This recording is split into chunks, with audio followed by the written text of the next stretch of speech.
Hi, everybody. It's Matt from Discover College Soccer. I hope you're enjoying the podcast, whether that's on YouTube or your favorite podcast platform. Don't forget to hit the subscribe button. I also wanted to let you know about the Discover College Soccer Study Table. This is our brand new online portal that is complete with a 14-part online course giving you all of the ins and outs of the college soccer recruiting process. There's also a wealth of resources such as checklists, templates.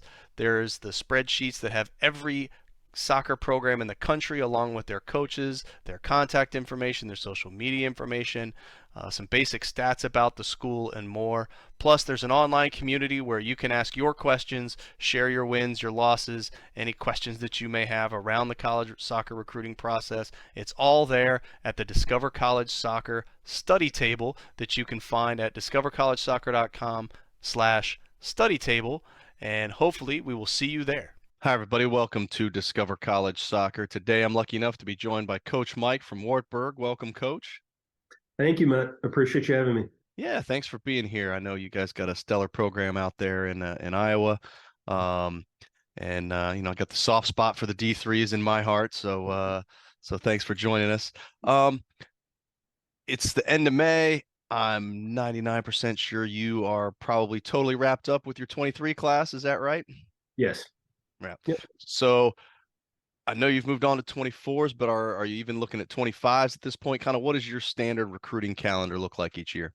Yeah, I think the primary class that we're recruiting really shifts in January of each year. Where like we've been primarily communicating with 24s, but completing the degree of 23s since January.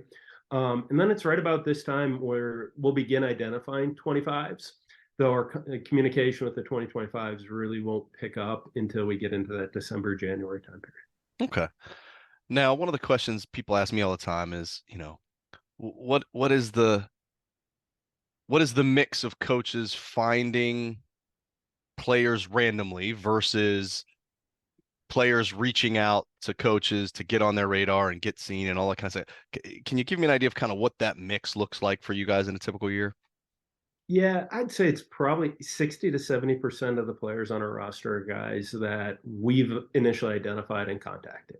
Then I think it's probably outside of that, it's probably 20 to 30% then that have contacted us. And then we found out more about them and then end up offering a spot for preseason and all those things based on what we've been able to find out. And then usually at that point, once we found out enough that we're going to bring them to preseason, we've begun actively recruiting them.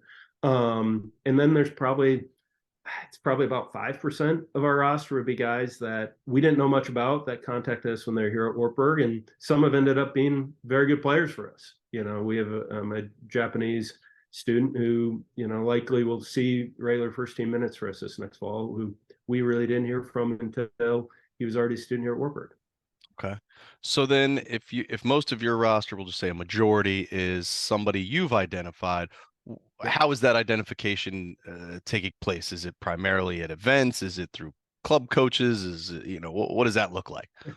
Yeah, it's a mix of all of those. Obviously, the longer we're in it, whether it's in state or in our surrounding states for sure, and somewhat nationally, we're building connection networks where we've gotten players in the past and they've been really successful. But yeah, for a lot of us, it's getting out to events and identifying them. We're fortunate in the way that Wartburg supports athletics that we're able to get to an awful lot, especially in Iowa as well as our surrounding states, where oftentimes we're seeing guys 2, 3, 4 times within the recruiting process. But most of it is identification at events. Iowa and Nebraska are a bit unique in that high school soccer is played in the spring, which is very unique in the Midwest. So we actually we probably see more guys in a high school context than probably a lot of our peers do because we're able to get to those in the spring. No, that makes sense. Well, what about um, in terms of events that you're going to? What are some of the what's the must see TV on your list? Places you have to go each year, and does Yeah. the acronym of the league or tournament really play into it at all, or is it more when and where those events take place? I think for us, we do pay attention to what leagues and what leagues the players are playing in that have been successful here in the past. And so, yeah, I think a lot of it, especially as it seems like every year there are more leagues and new leagues. It takes staying in touch with that, but a lot of our identification will be at meaningful games, whether it be showcases within their league or weekends when multiple teams are playing in similar locations where we can see them play. There will be an attention to what events are happening here in the Midwest or what events nationally will have teams from the Midwest playing at, as well as some other targeted national areas. But yeah, I think a lot of it, especially in the last year or two, is very much shifted to what leagues are the teams playing in, and what showcase events are they hosting for that, because that's an area where we know what the level of play is going to be like and how it might translate to what we see when we're here on the field in the fall. Okay. And do you guys do any ID camps, or does your staff work Mhm. other camps? Is that a Yeah. kind of big component to Oh your yeah. recruiting? Absolutely. Especially the next few months. We'll get out and observe or work some of the kind of winter ID periods that some of the bigger programs in the surrounding states are doing. But yeah, definitely working camps this summer. And then we kind of build up towards our own ID camp on August 5th and 6th, which is hosted by our staff. And really a lot of our current players come back. A lot of our incoming guys are involved in it. So we kind of get out to others to help identify and get to know players, but then invite guys here to our camp to really help them get to know our experience, and a setting that we think is very relevant because the level of play usually is quite high, and it's with our staff. So you get a real chance to get a feel for what it's like to be in our program. Okay. Well, when you put all of that together, right, and you get your Yep. whole big recruitment umbrella, Yeah. what is your kind of hierarchy of things that you're looking for in a player, whether that's on the field stuff or off the field stuff? Yeah, I think right when we're initially out at an event, the first things we're going to see, or that are maybe the easiest to see, are what's happening on the field. Do they have the right mix of technical and athletic abilities and tactical and soccer decision making to be able to be a player based on the role we see them playing that could potentially translate to being an effective player at our level. That's going to be our initial read. But then from there, it's on us, whether it's seeing them a second or a third time, or in our communication between visits and phone calls, to be proactive, to get to know who is this person, what's important to them, how do they interact, how do they fit our program culture. And so I think, I think the personal components absolutely have to be there, and their character pieces absolutely have to be there. But I think the first part we're going to see is the soccer part, and then begin to get to know them more, knowing that we're going to have a lot of time. But that's really important to us. That I think it's, are you somebody that's committed to being successful in every area of your life? And are you committed to developing habits and continuing to get better? And those are going to be things that we might not see that first time we see them, but we might see glimpses of it the second or third time we see them. And then for sure, we're going to get to know through calls and visits. Okay. Well, in talking a little bit more about the school itself, I'm sure there's some folks not familiar with Wartburg. Yeah. But one question on every parent's mind is, especially when it comes to D3s, is okay, what's this going to cost me? So, I'm not holding you to hard numbers here, but can you just give me an overview of just what the overall tuition, financial aid, scholarship kind of Yeah. situation just looks like for an average player coming in? Yeah, for us, and it's one of the, another reason why we want to be proactive in the process in terms of communicating with guys beginning in the winter of their junior year. And some, it even begins before that, but really making sure primary communication begins winter of their junior year, so that they're able to take part of every opportunity through the process that goes through the spring of their junior year, through the fall and early winter of their senior year. Because what we've seen with players that have and student athletes that have fully participated in the recruiting process, many times the cost goes from the big sticker price of private education down to something that's doable for them and their family. And those things can vary based on academics, family finances, all that. But usually a guideline that we can say is, one, it usually ends up being in a pretty similar ballpark to like the big state school in your state. And that we've yet to have somebody that's thoroughly worked the process where it just hasn't been doable for them and their family. Are we always going to be the least expensive option? Probably not. But are we going to be in a similar range where you can choose, where you see the greatest value for what you're paying? I think that's one of the things we definitely pride ourselves on here at Wartburg. Of our student body, we're a close knit community, right around 1,500 students. But about half of our students are student athletes. and pretty high level student athletes. We routinely finish in the top 20 of the Directors Cup. We've won our conference all sport trophy every year it's been in existence. But we also, for men's soccer, we typically are, if not the top, one of the top team GPAs in the conference. We've led the conference every year in academic all conference honorees, both here within our program, but also as a department. And so I think the ability to kind of bring that co-curricular experience into the overall student experience and have that be a big part of the Wartburg experience is, I think, something we do pretty uniquely. And so that's why I think the value piece of it really is a big part of the conversation. Can we help you work through the process where it gets to the point where it's doable for you and your family, where you really see and feel the significant value of the Wartburg experience? Okay. Well, for those that aren't familiar with Wartburg, can you kind Yeah. of clue us in? What are some of the awesome things about the school? Maybe things I'm not going to necessarily learn by just Yeah. going through the website. Yeah, no, I think it really is the embrace of the co-curricular experience. When we're talking about probably 2/3 to 3/4 of our students being really involved in high level co-curriculars, whether it be athletics, which are about half of our student body, or another 300 to 400 that are really involved in our music programs.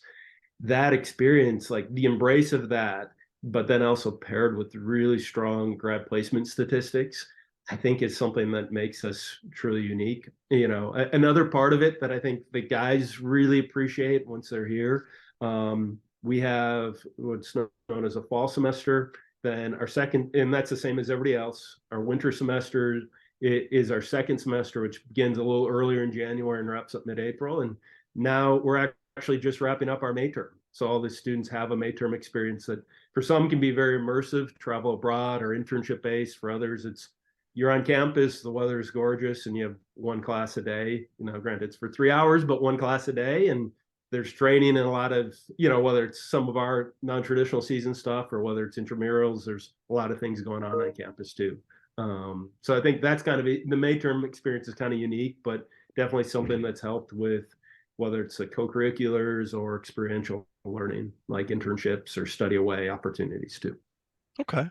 Well, when you get a new player in, or even, I guess, returning players, how do they succeed in balancing the academic demands of being in college and then the athletic demands of being an athlete? And what kind of support systems does the school have in place to help them?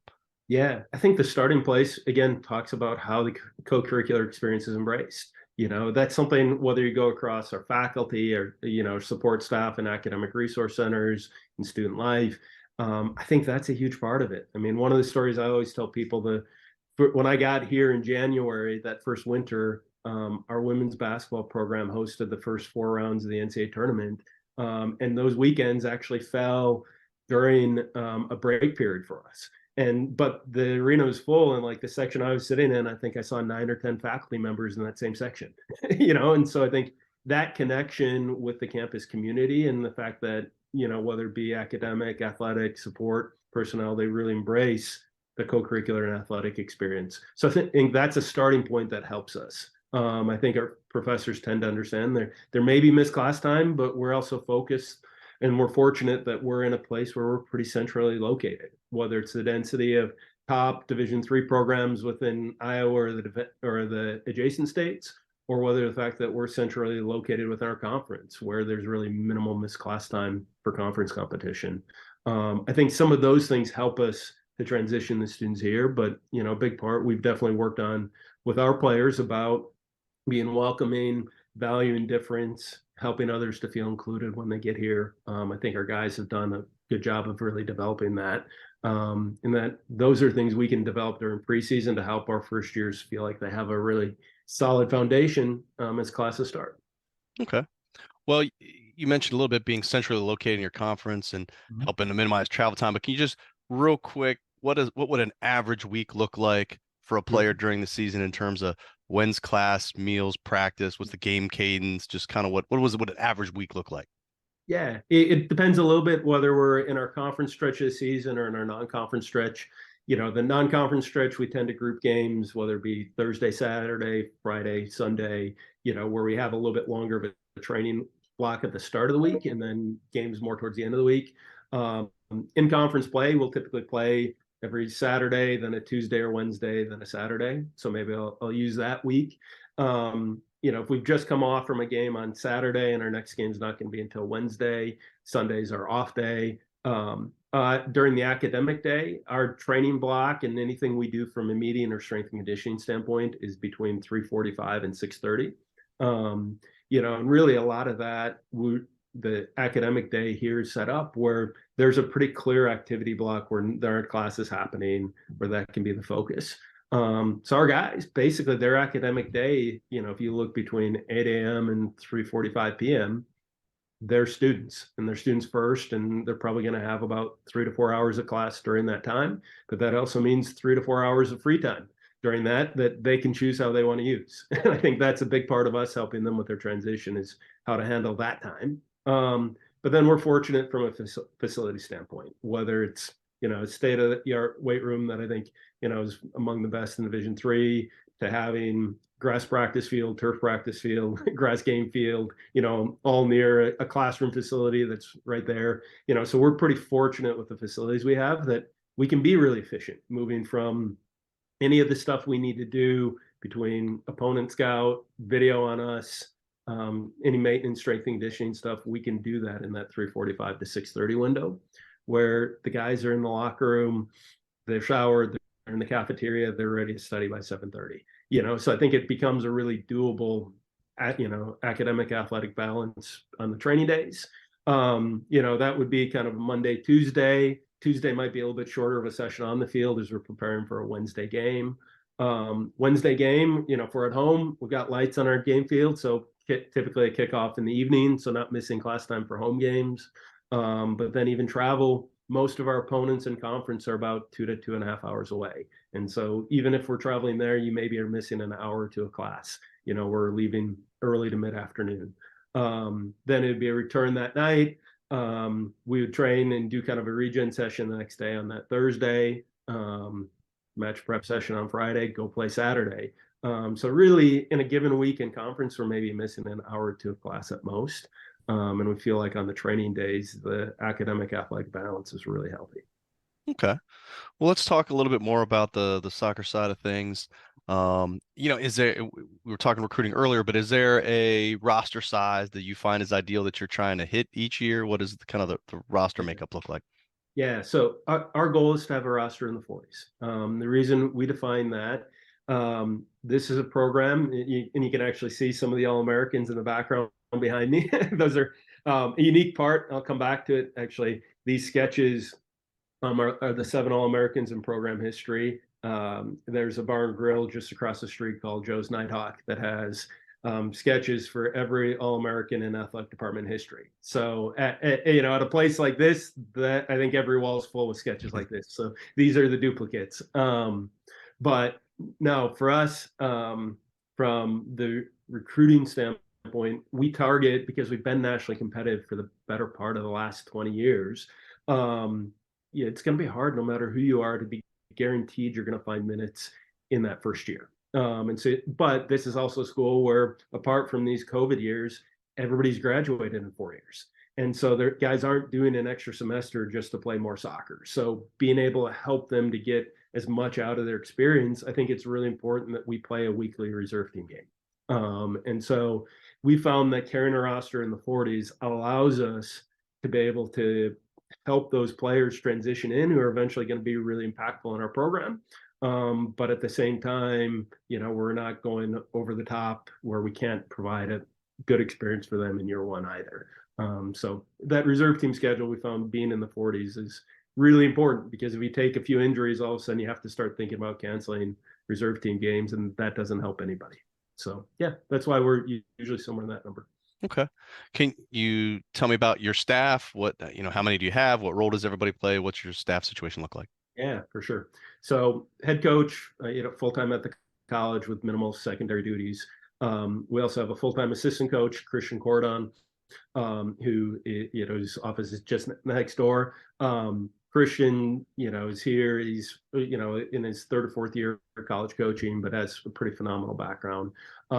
He and I are absolutely involved in everything, and he's full-time here at the college. small additional duties as well, but really we're full-time here to be able to support the guys year round. We also have a goalkeeper coach who's been here every year for the past 6 to 7 years, a guy named Leonard Harmon. And Leonard, we're pretty fortunate. He's in his 17th or 18th year coaching collegiate goalkeepers. But his main career, he was a minister for 30 years. So he's actually retired and lives in the surrounding community. He's at absolutely everything and does a really good job with the guys. And then we typically will have another assistant beyond that, whether it's somebody from the community or a younger coach who's just getting their start in college coaching. I think that's been a really good balance point, and that's kind of a seasonal role. So really 3 of us that are consistently at everything year round, then kind of another assistant that's helped us manage things. But we're all invested in each player's development. It's not like there's a reserve team coach, a head coach. We're all involved with it. We might do slightly different things given the day, but we're all involved in each player's development. Okay. Well, how would you describe kind of your style of coaching and maybe the overall team style of play? Yeah. So I think starting on my coaching piece, it's relationship driven, and that's another reason why being really proactive in the recruiting process, so that we get to know guys, we get to know what's important to them. They know our investment in them goes beyond what they can do between the white lines. And I think that then enhances our ability to help them when we are between the white lines. One of the things we really value in terms of style of play is situational awareness. Can you choose the right technique and tactic for the moment? I think we want to be a possession-based playing team that's proactive defensively, winning the ball half the field. But we also want to be mature enough and aware enough that we can recognize when we need to sit a bit deeper and be able to do that effectively, or when it's on to be able to get direct with quality, to stretch a team and get behind them. So I think that's a big piece for us, is situational awareness. I think in how that fits my coaching style, I think things tend to be very game-based in training. As a staff, we will be proactive in coaching the guys and giving information and bringing energy to the training sessions. On game day, I'm not going to be a guy that sits back and crosses my legs and arms and says, "Go on, guys, play." But I'm also not going to be up rah-rah. It's more, can we give information and help make small adjustments and help them learn through game day as much as we help them learn on the training days, so that they're able to make better decisions and make the read that's appropriate. And I think part of why we've set it out that way, for most guys, this is going to be the pinnacle of their soccer experience. Every year or two, we'll have a couple guys that have an opportunity to potentially pursue playing afterwards. But for most, this is pinnacle. So we want to be able to play successful soccer that allows us to be in big games, that allows us to be effective. But we also want to play soccer that we enjoy coaching and playing, that maybe resembles what you see, as you're watching the professional game or bigger leagues, where there's some connection. So I think that's where we get to the situational awareness piece that allows us to balance those factors that could be competing in some ways. Okay. Well, as we said, we're end of May and you guys have your May term, but real quick, just what would your, I guess, winter term training, your non-traditional season, that spring look like for a player? Yeah. So for us, we've kind of the 2 stretches we really talk about. Season ends in November.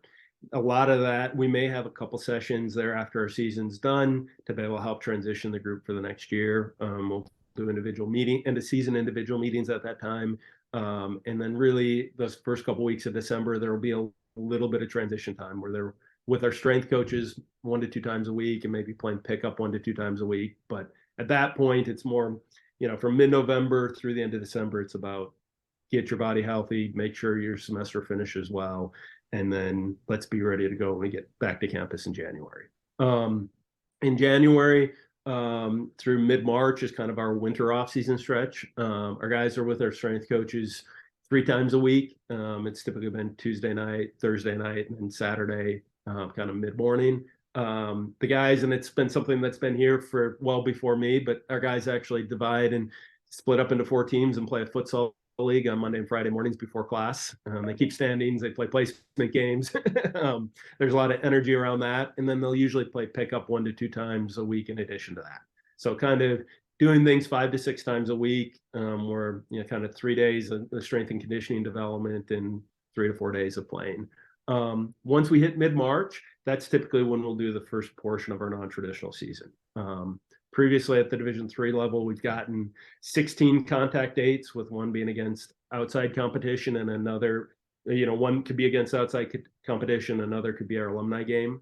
So typically we've done about 2/3, including our outside competition date, between mid-March and mid-April. And then because of the way breaks and finals fall, we actually can split it here, where we do another week and a half with our final dates and our alumni game for the non-traditional season at that point. Obviously, we're excited here in future years. We'll go from 16 to 24. So that'll give us a little bit more flexibility to be able to potentially do a little bit more. So no, I think here, our guys are year-round athletes. They're committed to the sport just like they have been for most of their life before they get here. And so it's something we work to, support as best we can, where they can keep getting better as players and as athletes. But then, both myself and Christian live within minutes of campus. So we're here, we're meeting with them, we're helping them. We just can't have as much athletic contact in that January through March stretch as we'd like. Okay. Well, Coach, you've been super generous with your time, giving us a lot of info. But I got to ask you one last question, and that's for any of the parents or players that are watching this, that are interested in college soccer.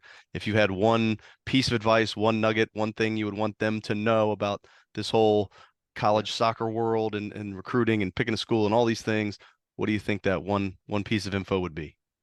I think to be purpose driven, why do you go to college, or why do you play college soccer? It's to be able to figure out what you can do and create opportunities for what you want to do with the next 40 to 50 years of your life.